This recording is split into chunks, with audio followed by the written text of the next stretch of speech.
Mi nuera vendió el coche antiguo de mi hijo para comprarse una bolsa Hermès. Cuando descubrí el garaje vacío, mi nuera me dijo, ya lo vendí. Esa chatarra apenas alcanzó para una bolsa Hermès. Me derrumbé por completo, hasta que el vendedor del coche me llamó y dijo, señora, su hijo dejó algo dentro del auto. Tiene que venir ahora mismo.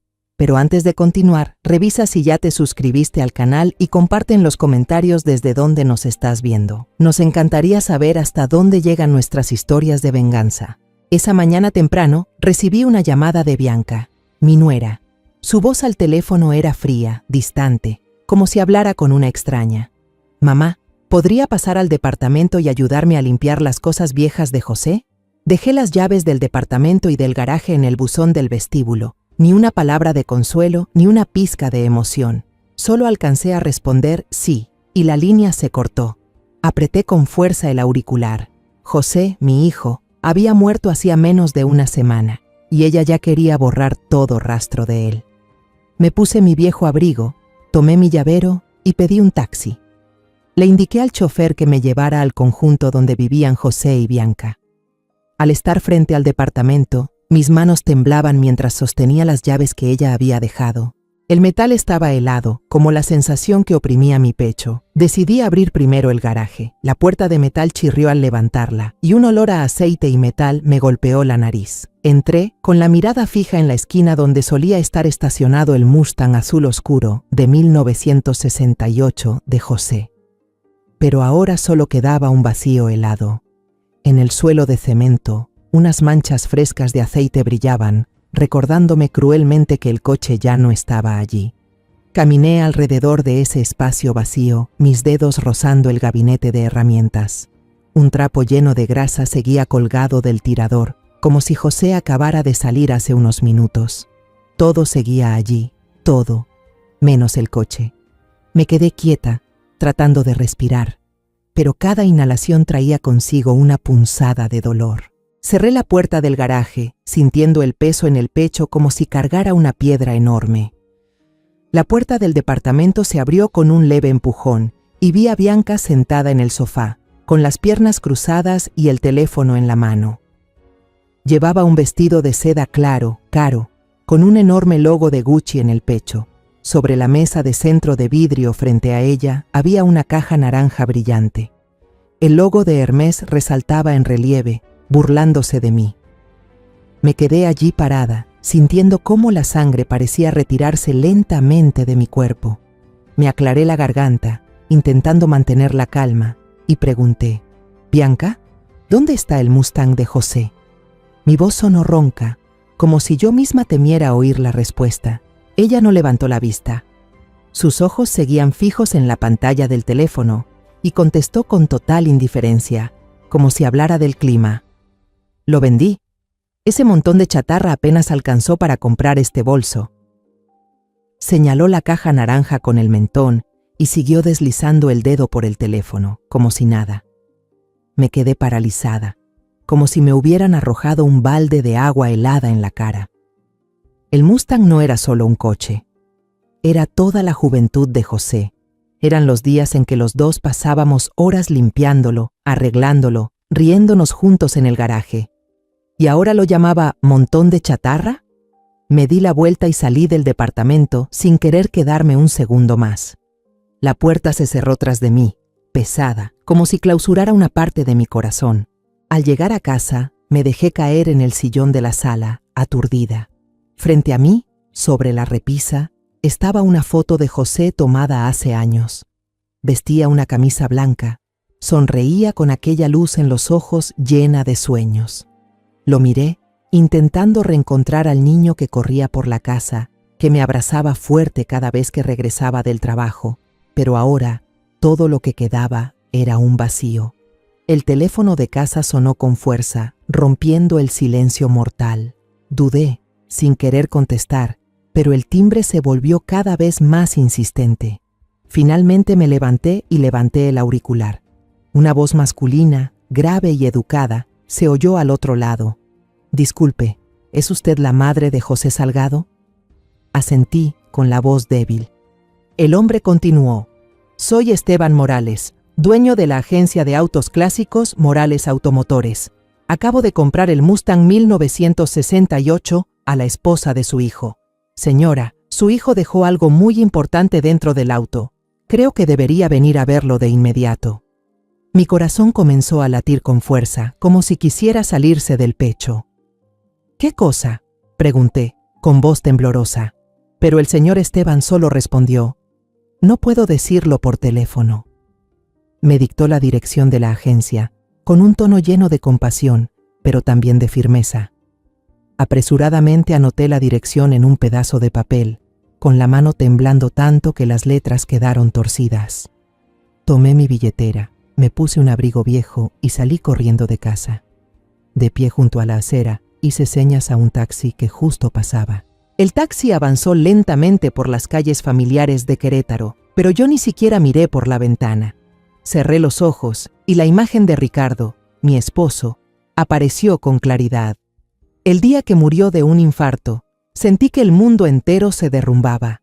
José tenía solo 12 años, demasiado pequeño para comprender del todo el dolor de perder a su padre. Pero lo intentó, realmente lo intentó, para convertirse en el hombre de la casa. Recuerdo su mirada firme cuando me dijo: «Mamá, yo voy a cuidar de ti». Un niño con hombros delgados, pero esas palabras me dieron la fuerza para seguir adelante. Trabajé sin descanso, enseñando en 2 escuelas y tomando clases nocturnas, solo para asegurarme de que José estudiara en la mejor universidad posible. Quería que tuviera el futuro que su padre no alcanzó a construir. Luego recordé el día en que José llegó a casa con un montón de chatarra que llamó un tesoro.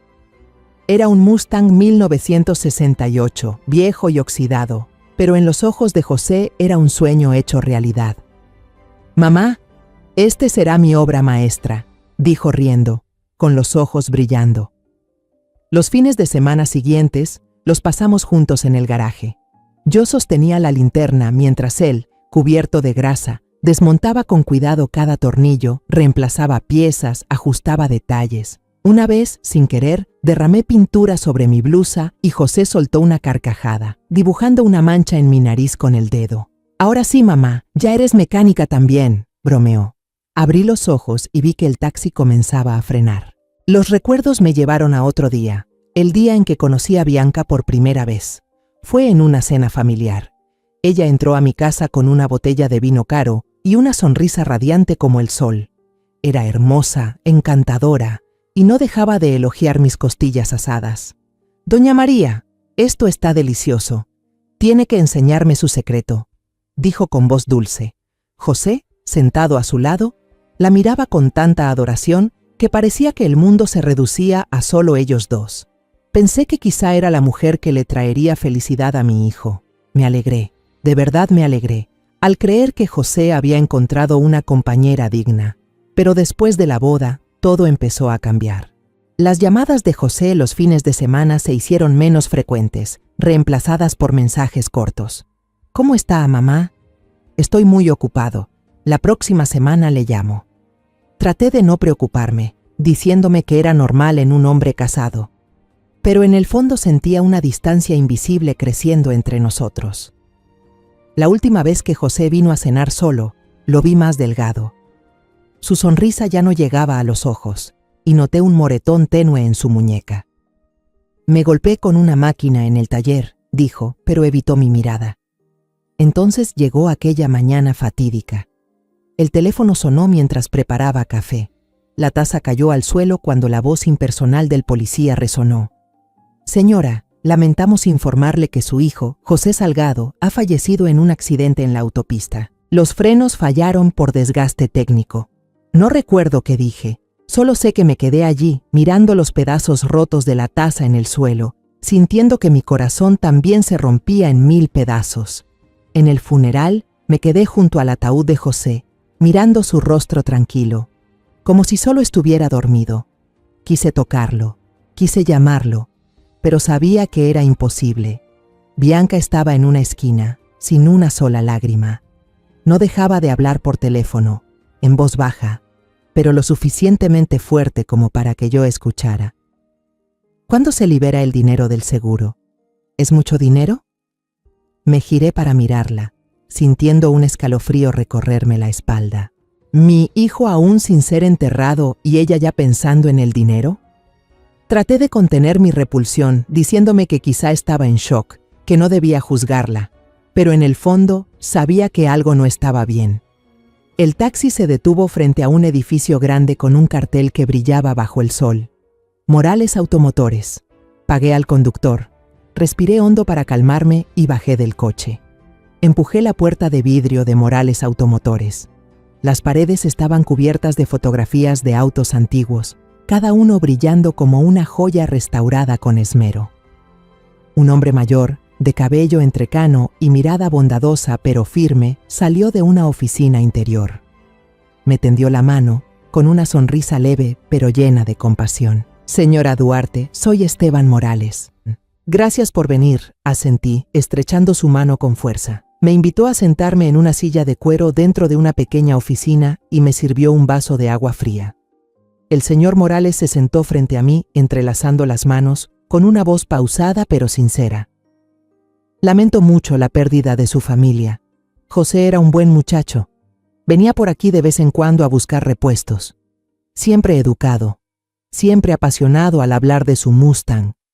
Al oírlo mencionar a José, el pecho se me apretó.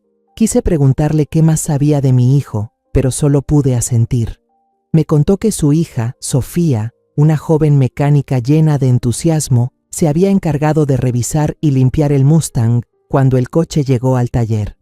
«Sofía es muy cuidadosa», dijo, con un brillo de orgullo en los ojos. Mientras aspiraba el maletero, notó algo extraño en la alfombra del piso. Estaba abultada, no lisa como debería. Por curiosidad, levantó la alfombra y descubrió una placa metálica hecha con mucha precisión, como si fuera parte del coche. Pero en realidad era la tapa de un compartimento secreto. Sus palabras me helaron la sangre. ¿Un compartimento secreto? José nunca me había hablado de algo así. Apreté el borde de la silla, tratando de mantener la calma. ¿Y dentro de ese compartimento, qué había?, pregunté con la voz temblorosa, casi en un susurro. El señor Morales no respondió de inmediato. Solo se levantó y me hizo un gesto para que lo siguiera. «Debería verlo usted misma», dijo con voz grave pero firme.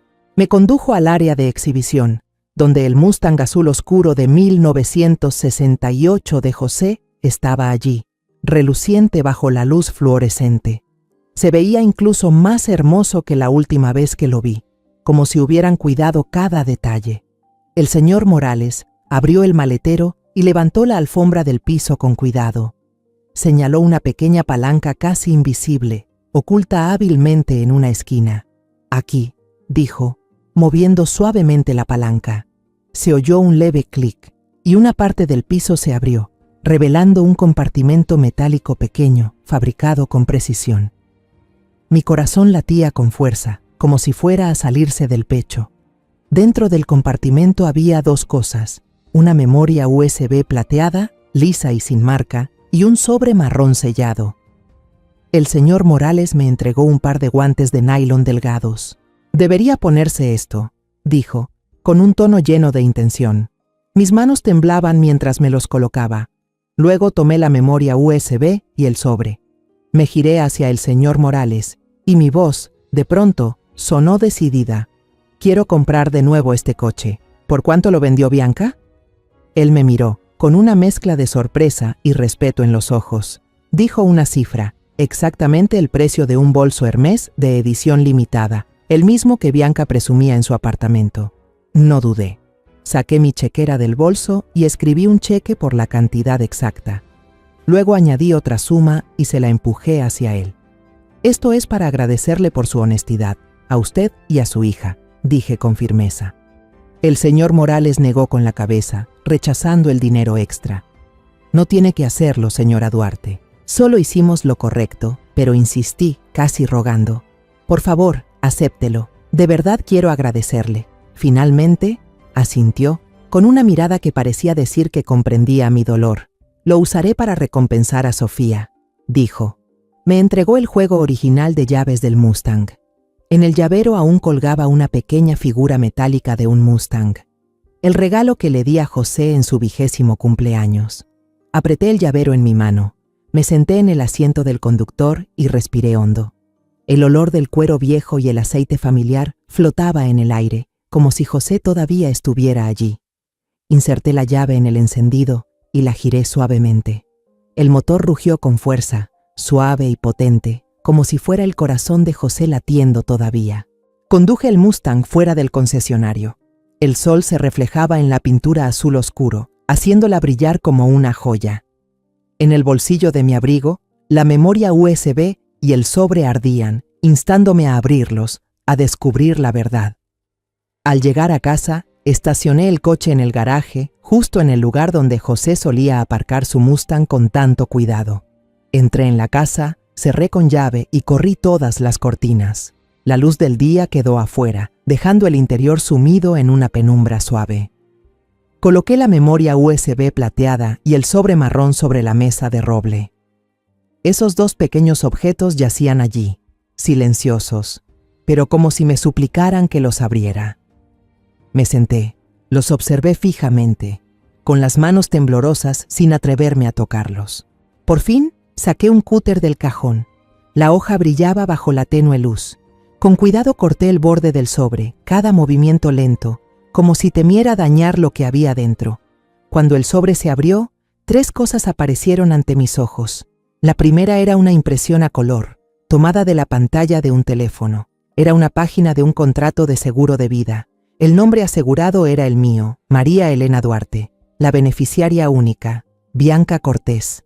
La suma asegurada me mareó. Una cantidad suficiente para vivir sin preocupaciones el resto de la vida. Apreté el papel, sintiendo cómo la sangre se me helaba. Yo nunca había firmado ningún contrato así. La segunda era un trozo de papel arrancado apresuradamente de un cuaderno cuadriculado. Intervenir frenos, sin frenos. Todos pensarán que fue un accidente. Leí y releí la nota. Cada palabra era como una puñalada en el corazón. La tercera eran varios extractos bancarios de la empresa de ingeniería donde trabajaban José y Bianca. Los números bailaban ante mis ojos, grandes sumas de dinero transferidas repetidamente a una cuenta personal desconocida durante meses. Cada transacción llevaba la firma de aprobación de Bianca. Lo comprendí de inmediato. Había malversado fondos de la empresa. Dinero suficiente no solo para comprar un bolso Hermès, sino toda la vida de lujo que siempre soñó. Mis manos temblaban tanto que el papel cayó sobre la mesa. Me levanté, fui a la cocina para servirme un vaso de agua y calmarme. Pero temblaba tanto que derramé la jarra. No me importó. Regresé a la mesa y tomé la memoria USB.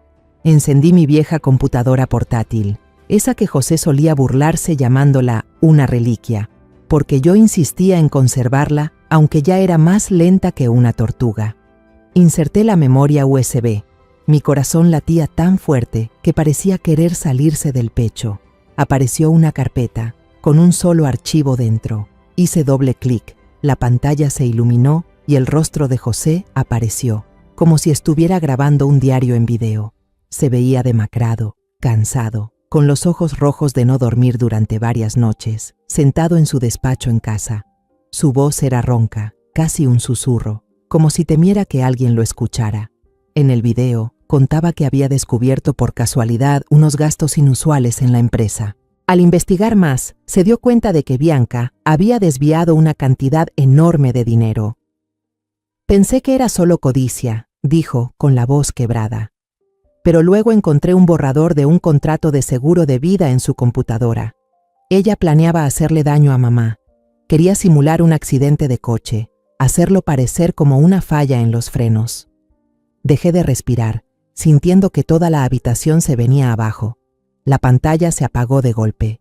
Me quedé inmóvil frente a ese negro absoluto, con la sensación de que el mundo entero se había hecho trizas. El dolor por la pérdida de José fue reemplazado por una verdad mucho más aterradora. Mi hijo no murió en un accidente, tal vez fue asesinado, y la responsable era Bianca. Después de ver el video de José, permanecí en silencio en la sala. Cuando empezó a oscurecer, salí de mi aturdimiento. Saqué una memoria USB nueva del cajón y copié con cuidado el video y todos los documentos del sobre. El contrato del seguro, los papeles con notas torpes y los extractos bancarios.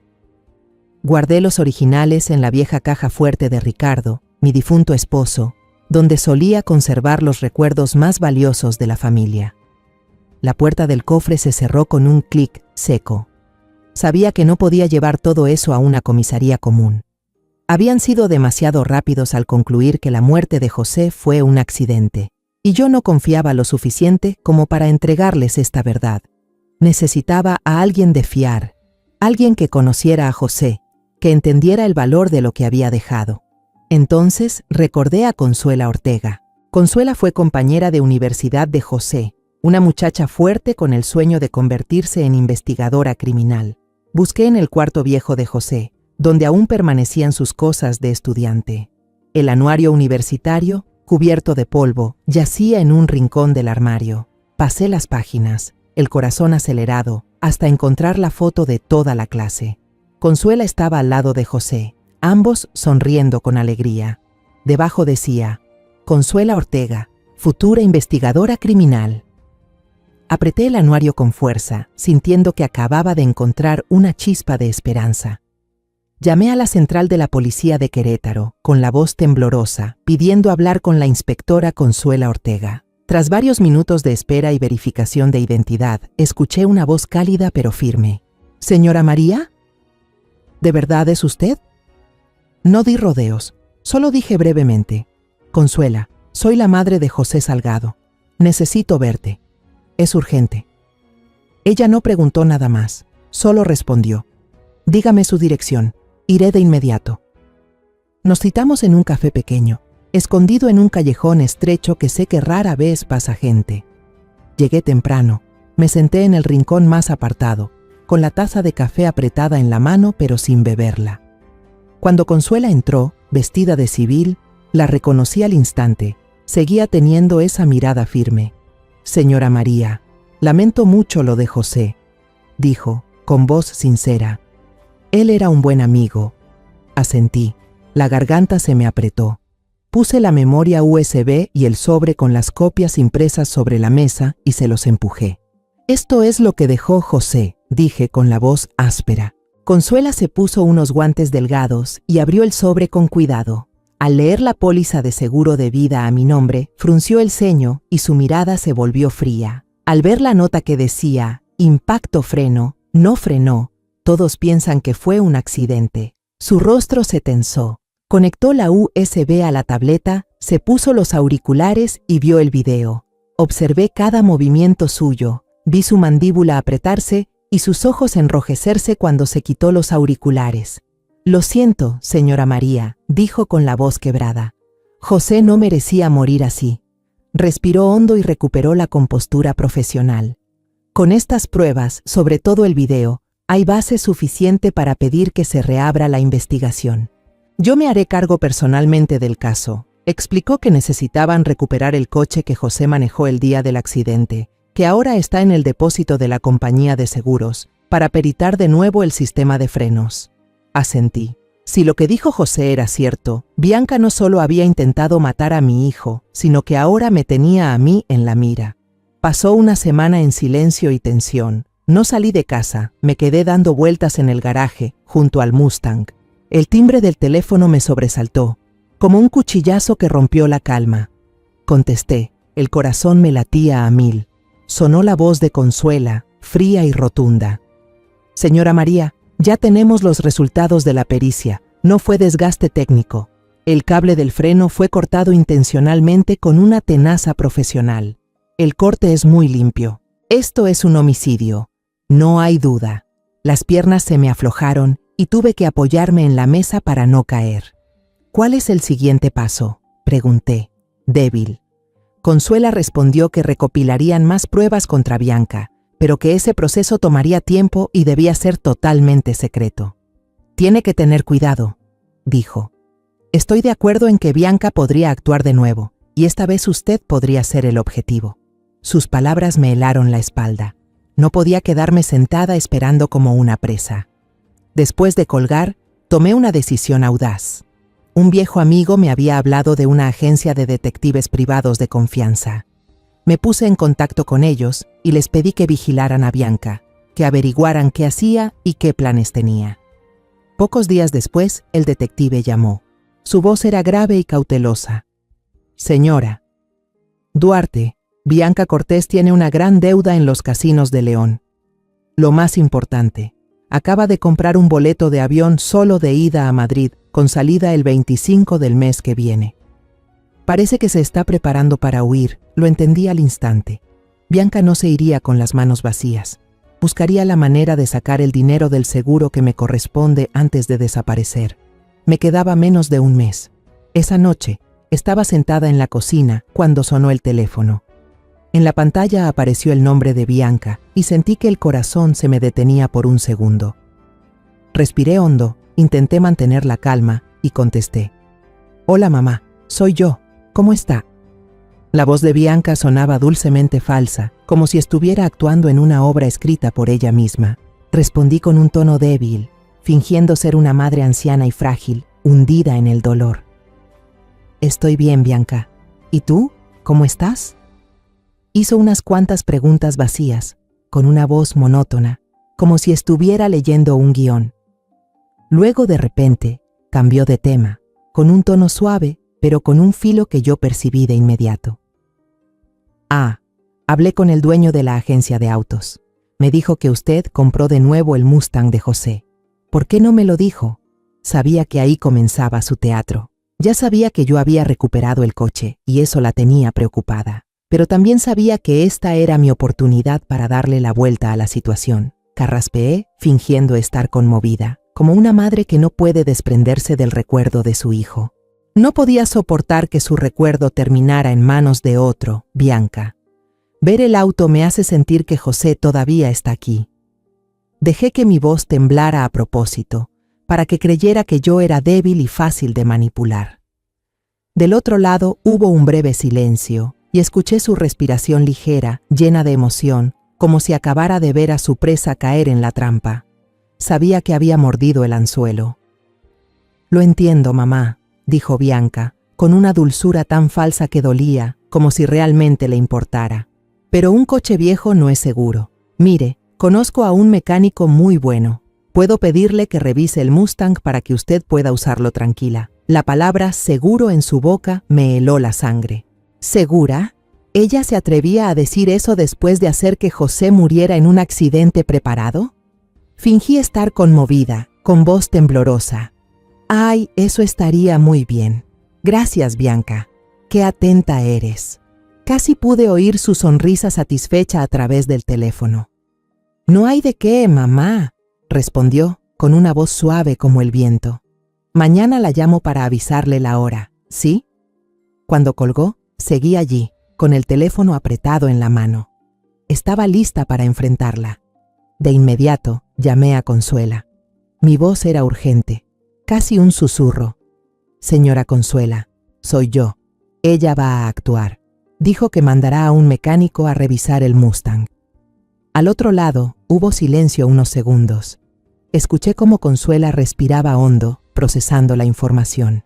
Luego habló con firmeza y determinación.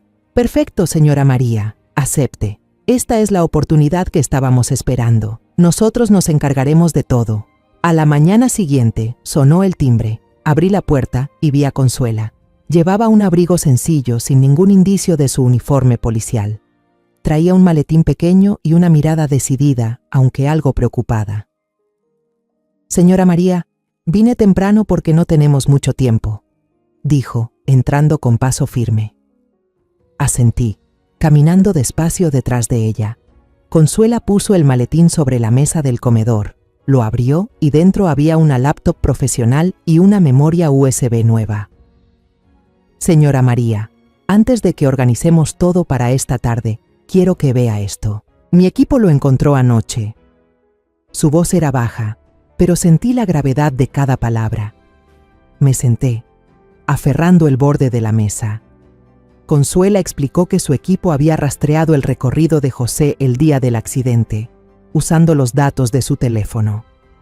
Lo sorprendente era que José no había conducido el Mustang ese día. En lugar de eso, fue a una tienda de autos de alquiler en las afueras de la ciudad, llamada Rápido Rentals. Al principio estábamos muy confundidos, dijo Consuela, con la mirada fría. ¿Por qué José iba a rentar un auto si ya tenía el Mustang? Pero cuando revisamos la cámara de seguridad del local, todo quedó claro. Ella conectó la USB a la computadora y abrió un video. La pantalla mostraba imágenes en blanco y negro, algo interferidas, de la cámara de seguridad del estacionamiento de Rápido Rentals. Apreté con fuerza el apoyabrazos del asiento, sentí como si me faltara el aire. El video comenzó. Un sedán oscuro, un coche común, entró al estacionamiento. Bianca bajó del asiento del conductor, llevaba una chamarra con capucha. Miró a su alrededor, como si temiera que alguien la viera, y luego se apresuró hacia la parte trasera del auto.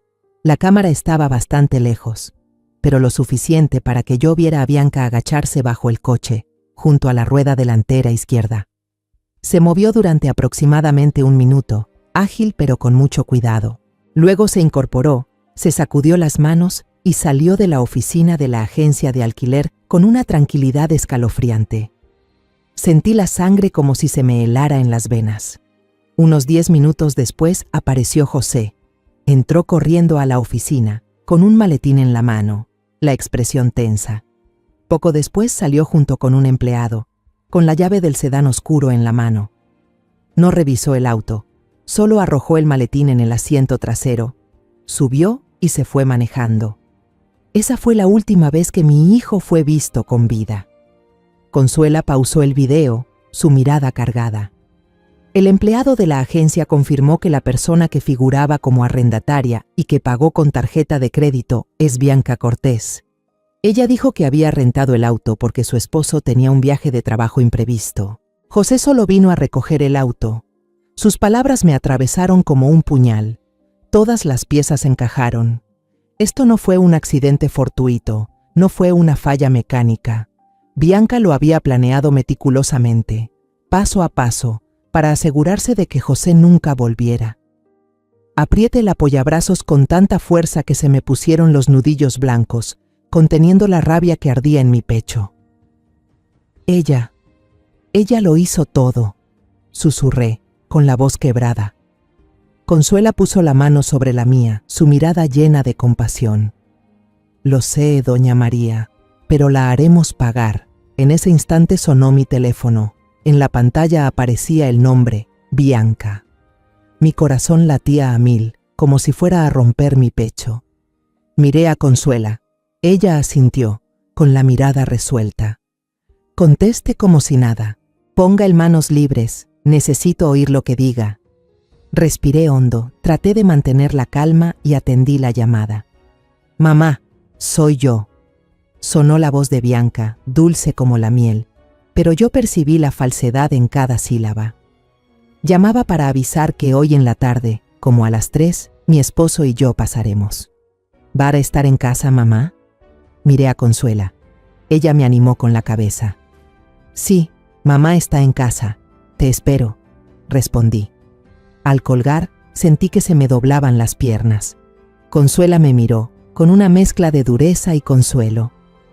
Esta es la oportunidad de oro, doña María. Ella repetirá su comportamiento. Vamos a colocar cámaras ocultas en su garaje. Mi equipo se apostará en las casas vecinas. Usted actúe con normalidad y déjenos a nosotros el resto. Abrió su maletín, sacó varios aparatitos diminutos y explicó que eran cámaras y micrófonos minusculísimos, diseñados para grabar todo sin ser detectados. Los colocaremos en los rincones más ocultos del garaje. Si Bianca hace algo, tendremos pruebas que no podrá negar. A las 3 en punto de la tarde, el timbre sonó. Un sonido frío que cortó la quietud de la casa. Mi corazón latía con fuerza, como si quisiera romperme el pecho. Sabía que ese momento lo cambiaría todo. Fui a abrir la puerta, intentando mantener una expresión tranquila. Frente a mí estaba Bianca, con una sonrisa radiante pero falsa, y un hombre alto, robusto, vestido con un uniforme de mecánico. Llevaba una caja grande de herramientas y su mirada era completamente inexpresiva. «¿Mamá?», dijo Bianca con voz dulce, acercándose a darme un abrazo rápido, como por compromiso. Él es Miguel, el mejor mecánico que conozco. Asentí, sonreí y los invité a pasar. ¿Quieren un poco de agua?, pregunté, con la intención de que Bianca siguiera creyendo que yo era fácil de manipular. Serví 2 vasos de agua. Mi mano temblaba ligeramente, pero no por miedo, sino por la tensión de quien sabe que está a punto de jugar una partida peligrosa. Bianca negó con la cabeza, rechazando el vaso, mientras sus ojos recorrían la sala, inspeccionando cada rincón. Miguel solo asintió en señal de agradecimiento, sin beber, permaneciendo inmóvil, esperando. Los llevé al garaje, donde el Mustang reposaba bajo la luz blanca del fluorescente. «Aquí está el auto», dije en voz baja pero firme. Bianca asintió y miró a Miguel. «Revísalo bien, que no se te escape nada», le dijo, con un tono que fingía preocupación, aunque percibí la tensión detrás de sus palabras. Miguel asintió, abrió el capó y empezó a trabajar. Revisó el aceite, la batería, los cables, murmurando términos técnicos que yo no comprendía. Bianca se mantuvo cerca, haciendo preguntas de vez en cuando, como si fuera una hija atenta. «¿Cómo están las llantas? ¿El motor suena bien?». Pero sus ojos no dejaban de vigilarme, asegurándose de que yo no sospechara nada. Yo permanecía a cierta distancia, con las manos entrelazadas. Sabía que, en algún lugar afuera, Consuela y su equipo observaban todo a través de las cámaras ocultas, escuchando cada palabra mediante un micrófono diminuto. Cada segundo se sentía como un siglo, y tuve que hacer un esfuerzo enorme para mantener mi rostro sereno, como el de una madre anciana e ingenua. Después de unos 30 minutos, Miguel cerró el capó y se limpió las manos con un trapo del maletín. «Todo está en orden, señora», dijo con voz monótona, sin emoción. «El motor sigue en buen estado. Solo hay que cambiar el aceite y llenar las llantas, y el auto funcionará perfecto». Guardó sus herramientas con movimientos rápidos, como si quisiera marcharse cuanto antes. Bianca sacó la cartera y le pagó con un fajo de billetes, sonriendo. «Gracias, Miguel. Hiciste un gran trabajo». Miguel asintió, tomó su caja y se fue sin mirar atrás. Cuando la puerta del garaje se cerró tras él, Bianca se acercó al Mustang, deslizando su mano por la pintura brillante, con una mirada que destilaba una extraña satisfacción. «Déjame revisar una última vez para estar segura», murmuró suavemente, como hablando consigo misma. «A veces los mecánicos no son tan cuidadosos como la familia». Sus palabras me helaron la sangre. Aquí estaba el momento decisivo. Sabía que no pensaba revisar nada. Estaba buscando la oportunidad de repetir lo que le había hecho a José. Me miró, con la sonrisa aún en los labios, pero con los ojos fríos como el hielo. «Mamá, entre a descansar, aquí hay mucho polvo». Enseguida termino y entro, asentí, fingiendo indiferencia, y caminé hacia la puerta de la casa. Pero no entré del todo. Me quedé detrás de la puerta entreabierta, conteniendo la respiración, observando por la rendija. Bianca echó un vistazo hacia la entrada, asegurándose de que ya no estaba. Al no ver movimiento, comenzó a actuar. Ella volvió a abrir el capó, con movimientos rápidos pero llenos de cautela. Sacó de su bolso un par de guantes delgados y se los puso con la precisión de alguien que sabía exactamente lo que hacía. Luego, desde el fondo del bolso, sacó un pequeño alicate especializado, su hoja de acero brillando bajo la luz. Contuve la respiración, con los ojos fijos en cada uno de sus movimientos. Ella se inclinó, localizó el conducto del líquido de frenos y cortó una línea de forma limpia y precisa. Unas gotas de líquido cayeron al suelo, reluciendo. Limpió cuidadosamente el corte con un paño, guardó el alicate en el bolso y cerró el capó con suavidad, como si nada hubiera pasado. Cada uno de sus gestos era frío, calculado, el de alguien que ya había hecho eso más de una vez. Yo estaba detrás de la puerta, con las manos apretadas en puños, sintiendo una mezcla de rabia y horror. Pero antes de que pudiera reaccionar, la puerta del garaje se abrió de golpe. Consuela y 2 policías de civil irrumpieron, veloces como un relámpago. «Bianca Cortés está arrestada». Consuela mostró su placa, con una voz firme que resonó en el estrecho espacio del garaje. Bianca se quedó paralizada, el rostro tan pálido como el papel. Se volvió hacia mí, que aún estaba detrás de la puerta. Su mirada pasó de la sorpresa a un odio feroz, como una fiera acorralada. «Usted me tendió una trampa», gritó con voz aguda, señalándome con el dedo. «Vieja desgraciada, todo es culpa suya». Se revolvía mientras los policías se acercaban, tratando de lanzarse hacia mí, pero ellos la sujetaron rápidamente y la esposaron. El chasquido seco del metal al cerrarse sonó como el punto final de su farsa. Los vecinos empezaron a reunirse frente a la casa, curiosos, mirando cómo los policías llevaban a Bianca al coche. Ella seguía gritando, pero su voz se iba apagando mientras la empujaban dentro del vehículo. El día del juicio, me senté en la primera fila. El ambiente era frío, solemne. Solo se oía el roce de papeles y alguna tos aislada. Consuela estaba a mi lado, su mano sobre la mía, un gesto silencioso de apoyo. Miré hacia el estrado, donde una fotografía de José descansaba entre las pruebas. Su rostro radiante parecía mirarme desde allí. La puerta lateral de la sala se abrió y Bianca entró, vestida con un uniforme beige de prisionera. Estaba mucho más delgada, el rostro demacrado, su cabello, antes impecable, recogido de cualquier manera. Me lanzó una mirada cargada de rencor, como si yo fuera la culpable de su caída. La miré directamente a los ojos, sin apartar la vista. Ya no le tenía miedo. El juicio comenzó. El abogado de Bianca, un hombre de mediana edad con un costoso traje, se levantó con una voz segura pero calculadora. Argumentó que no existía una prueba directa que vinculara a Bianca con la muerte de José, que ella era solo una esposa angustiada, engañada por la policía en un momento de crisis emocional. Habló sobre el video en el garaje, asegurando que había sido un acto impulsivo, sin intención de causar daño. Bianca permanecía inmóvil, con el rostro vacío, repitiendo, «Soy inocente como un loro», siguiendo las indicaciones de su abogado. Llegó el turno de la fiscalía. Una gran pantalla descendió en medio de la sala. La fiscal, una mujer seria con una voz firme y cortante, comenzó. Presentaremos pruebas que demuestran que la acusada, Bianca Cortés, planificó y ejecutó el intento de asesinato de José Salgado con plena intención. La sala quedó en silencio cuando se proyectó el primer video. Las imágenes de la cámara de seguridad de Rápido Rentals. Bianca se agachaba bajo el coche, manipulando los frenos con escalofriante frialdad, y luego salía tranquilamente de la oficina.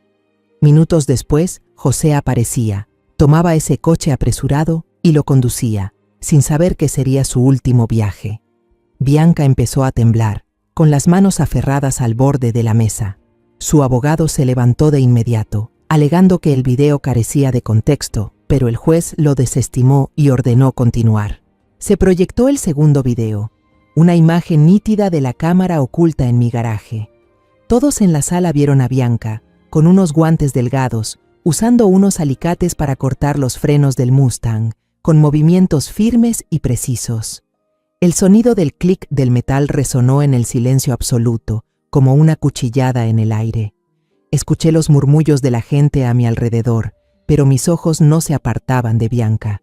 Ella bajó la cabeza, el cabello cubriéndole el rostro, pero pude ver cómo le temblaban los hombros. En ese momento, Bianca perdió toda compostura. Se levantó de golpe y gritó, «¡Deténganlo! ¡Deténganlo ya!».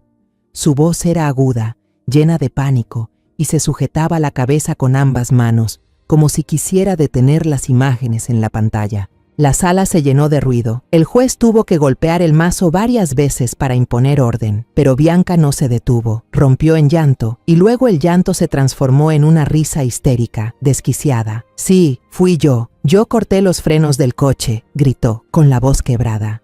La sala entera quedó paralizada, todas las miradas se centraron en ella. Se puso de pie y señaló el retrato de José con una mirada encendida de odio. Pero no crean que él era inocente, José también era un hipócrita. Sus palabras me atravesaron el corazón como un cuchillo. Apreté la mano de Consuela, luchando por no caer. Bianca continuó, con una voz cargada de amargura. Él malversó dinero de la empresa durante años, para enviárselo a su maldita examante en Guadalajara. Ella fracasó en sus negocios, y él usó el dinero de la empresa para mantenerla. Sentí que todo me daba vueltas. como si el mundo se derrumbara otra vez. José, mi hijo, mi orgullo, ¿ocultaba algo así? Bianca siguió gritando. Lo descubrí y quise usarlo para obligarlo a callar sobre mis deudas. Pero él me amenazó con denunciarme. Dijo que si moría me arrastraría con él. Entonces supe que había descubierto que yo también había robado. Éramos del mismo tipo de gente. Soltó una risa seca, con la mirada enloquecida. Ese día fue el destino. El cielo me ayudó. El Mustang se le pinchó una llanta y no podía moverse. Estaba desesperado por llegar a una reunión fuera de sí. Yo, tan amable, fui a alquilarle un coche. Él confió en mí, sin sospechar nada, y condujo directo hacia su muerte. La sala del tribunal quedó en un silencio sepulcral. La confesión de Bianca cayó como una ola gigante, arrasándolo todo. Yo me quedé allí, incapaz de llorar o hablar. El dolor por la pérdida de José se mezcló con una verdad devastadora. Mi hijo no era perfecto. También tenía errores, secretos que me había ocultado. El juicio terminó poco después. Con su confesión pública y las pruebas irrefutables, Bianca fue condenada a cadena perpetua por intento de asesinato, fraude de seguros y malversación de fondos. Cuando se la llevaron, ya no me miró.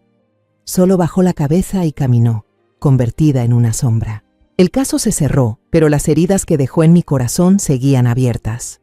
La prensa rodeó mi casa durante varios días. Los camiones de los canales de noticias llenaban la pequeña calle, y los flashes de las cámaras destellaban cada vez que yo, por accidente, corría las cortinas. No salía, no contestaba el teléfono, solo me encerraba en mi propia casa. Consuela, con la dedicación de una amiga más que de una inspectora, se encargó de todo, desde hablar con los medios hasta asegurarse de que me dejaran en paz. «Señora María, usted necesita tiempo», me dijo con voz suave pero firme. «Déjeme a mí ocuparme de esto». Solo asentí, sintiendo que flotaba dentro de un sueño del que no podía despertar. Una semana después, Consuela vino a mi casa con el informe final de la investigación. Se sentó frente a mí en la mesa del comedor, abrió su maletín de siempre y colocó un expediente delante de mí. «Señora María, verificamos la declaración de Bianca», comenzó con voz grave. Ella tenía razón sobre José. Sus palabras fueron como otra puñalada directa al corazón. La policía había encontrado pruebas de transferencias de dinero hechas por José a una mujer en Guadalajara, una antigua amante, tal como Bianca había gritado durante el juicio. Ambos, mi hijo y mi nuera, habían desviado dinero de la empresa por separado, cada uno por sus propios motivos egoístas. José, por un viejo amor. Bianca, por sus deudas de juego y su vida de lujos. Sus culpas los habían arrastrado a un círculo de autodestrucción que también me había consumido a mí, una madre que solo quería amar y proteger a su hijo. Tomé el expediente, pero no lo abrí. No necesitaba leer más para saber la verdad. José, el hijo que yo creía mi mayor orgullo, había llevado una vida que yo desconocía por completo. Miré su foto sobre la chimenea, su sonrisa radiante, sus ojos llenos de vida, y me pregunté hasta qué punto realmente había conocido a mi propio hijo. Consuela puso su mano sobre la mía, con una mirada llena de compasión. «Señora María, José se equivocó, pero la amaba. El último video que dejó lo demuestra», asentí, aunque por dentro solo quedaba un vacío helado. No sentía rabia hacia José, pero tampoco podía negar el dolor de saber que me había mentido. Días después, la policía devolvió el Mustang tras finalizar la investigación. Lo trajeron y lo estacionaron en mi garaje, reluciente, igual que cuando José lo cuidaba con esmero. Pero al verlo, ya no sentía alegría ni nostalgia. Se había convertido en un símbolo de engaño y traición, de José, de Bianca y de todos esos años en los que viví engañada, creyendo tener una familia feliz. Toqué la pintura azul oscuro, el frío me recorrió los dedos. Los días en que madre e hijo arreglábamos el coche juntos, riendo en el garaje, ahora eran solo fragmentos rotos y manchados. Me quedé allí un largo rato, intentando encontrar al José de aquellos tiempos, pero ya no quedaba nada. Llamé a don Esteban, el dueño de Morales Automotores. Mi voz sonaba tranquila, aunque por dentro era pura tormenta. Señor Esteban, quiero vender el Mustang, dije sin dar explicaciones. Él no preguntó por qué, solo respondió en silencio. Enviaré a alguien de inmediato, señora Duarte, contestó con tono comprensivo. Al día siguiente, un camión llegó para llevarse el coche. Me quedé en el patio, mirando cómo desaparecía por la calle, sin volver la vista atrás. No quería conservar nada que me recordara las heridas que aún no sanaban. La decisión de irme de Querétaro llegó a mí de manera natural, como si fuera lo único que quedaba por hacer. Cada rincón, cada calle de esta ciudad llevaba la huella de José, desde el café donde solía llevarme a desayunar hasta el parque donde corría de niño. No podía seguir viviendo en un lugar lleno de recuerdos dolorosos. Puse en venta la casa, ese lugar que había albergado toda una vida de felicidad y sufrimiento de mi familia. Empacar fue sencillo. Solo llevé una pequeña maleta con algo de ropa, unos cuantos documentos y la única foto de José cuando era un niño, con su sonrisa inocente y sus ojos aún sin mancha del mundo. Tomé la foto, acaricié suavemente su rostro y susurré: No estoy enojada contigo, José, pero necesito empezar de nuevo. Con el dinero de la venta de la casa y del Mustang, llegué a la terminal de autobuses en el centro de la ciudad. El vendedor de boletos, un anciano de sonrisa amable, me preguntó a dónde quería ir. Pensé por un momento y respondí: Deme un boleto hacia el sur. No tenía un destino en mente ni un plan definido. Solo sabía que debía alejarme de este lugar, hacia una tierra nueva donde pudiera encontrar la paz para mi alma llena de cicatrices. Sentada en el autobús, miré por la ventana y vi cómo Querétaro quedaba atrás. Los edificios color tierra, las calles sombreadas por árboles, todo se desvanecía lentamente bajo la luz del atardecer. No lloré. Las lágrimas se habían agotado hace mucho, dejando un vacío que sabía que me acompañaría por siempre. No perdoné a Bianca. Ella me arrebató a José y convirtió mi vida en una cadena de sufrimiento. Tampoco pude justificar lo que José hizo, los secretos que me ocultó, los errores que dejó tras de sí. Pero elegí perdonarme a mí misma. Hice todo lo que una madre puede hacer: amar, sacrificarme y luchar por la justicia de mi hijo. Ahora necesito soltar el odio, dejar atrás el dolor para no seguir hundiéndome. El autobús avanzó, llevándome hacia el sur, hacia las tierras tranquilas de México que nunca había conocido. No sé qué me espera, pero por primera vez en muchos meses sentí una pequeña chispa de esperanza. Cerré los ojos. Dejé que mi respiración se mezclara con el suave ruido del motor y me susurré a mí misma: Vas a estar bien. Mi viaje ahora es para reencontrarme, sanar las heridas y seguir viviendo, no por nadie más, sino por mí. Después de todo lo vivido, entendí que el odio solo hace que uno se hunda más en la oscuridad. La muerte de José, la traición de Bianca y los secretos dolorosos que mi hijo guardó me enseñaron que el amor, sin honestidad, puede volverse una carga destructiva. Creí que conocía a todos los que amaba, pero a veces, quienes más cerca están son los mayores enigmas. La vida no nos deja escoger quién tiene la razón, pero sí nos da el poder de decidir cómo seguir adelante. Yo elijo soltar, no porque olvide, sino porque no quiero que el dolor defina el resto de mi vida. Perdonar no es justificar el pecado, sino devolverle la libertad al corazón, para que pueda estar en paz, incluso si el mundo se derrumba a nuestro alrededor. La historia que acabas de escuchar ha cambiado de nombres y lugares para proteger la identidad de los involucrados. No la contamos para juzgar, sino con la esperanza de que alguien escuche y se detenga a reflexionar. ¿Cuántas madres están sufriendo en silencio dentro de su propio hogar? En verdad me pregunto, si tú estuvieras en mi lugar, ¿qué harías? ¿Elegirías el silencio para mantener la paz o tendrías el valor de enfrentarlo todo para recuperar tu voz? Quiero saber tu opinión, porque cada historia puede convertirse en una vela que ilumine el camino de alguien más. Dios siempre bendice, y estoy segura de que la valentía nos llevará a días mejores. Ahora, en la pantalla final, dejaré 2 de las historias más queridas del canal. Creo que te sorprenderán.